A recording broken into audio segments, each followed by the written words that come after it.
Should organizations ban AI tools from use? There's a plethora of AI tools all over, uh, everywhere. Then they're free. People are using them. Now, what happens when people use them within an organization to do their job? A lot of the reasons why the AI tools are free is because they use all that input from the people to train their models. So do organizations, they don't want their information, could be sometimes private information, personal identifiable information, into training other AI models.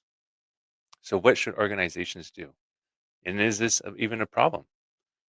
Well, I'm going to share with you an article that I found, and it's around the business of tech. I love this website. Shout out to Dave here, and it's around banning AI isn't the answer. Managing AI usage is. Here's why.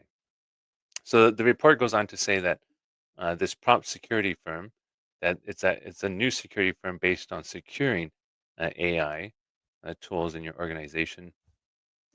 They said that 67, on average, 67 unapproved AI tools are being used within the business, and a lot of times uh, the organization doesn't even have visibility into it. They don't know who's using what. They're using ChatGPT, Gemini, Cloud, DeepSeek. They could be using all these tools, and the organization doesn't even know. So, should they block these tools? Well, the article recommends IT teams should identify and evaluate these AI tools that are being used within the organization. Because if they just went to block them, people are going to find some other way to use the tools. So, what I found in this case is it's better to provide a alternative solution. Like if you have Microsoft tooling and you purchase the uh, AI Copilot, then you say, okay, this is our official AI tool to use. Use this one. Don't use any of the other ones. Or it could be another one. Google. Google just announced that they're going to include their AI Gemini in all their Google Workspaces suites. So if you have Google Workspaces, you say, okay, Gemini is now the official AI tool to use. Don't use other ones. And most times people are okay. They're okay, like, all right, I'll switch. I'll start using this one and learning. And also, if you can find ways to help people adopt the new tool, show campaigns of how they can use it in their day to day jobs, having use cases. That's one way to help bring in the adoption of the tool that you do choose to use.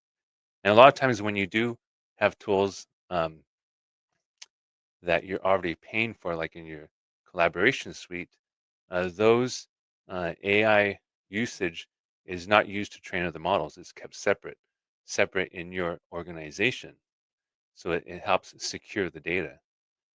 And then you may be worried about, oh, what about the data? Well, there's DLPs, data loss prevention, or data classification tooling that you can use within these Microsoft or Google that will help you identify files. And you can even mark the files as saying, for this subset of files or this folder, this shared drive, don't even let AI read it, even if you have permissions to it. So that's one way to protect very sensitive information you may have in certain locations. So it's not even being used by AI at all. So that's something we can think about as all that there's going to be more tools popping up, and how do organizations handle that?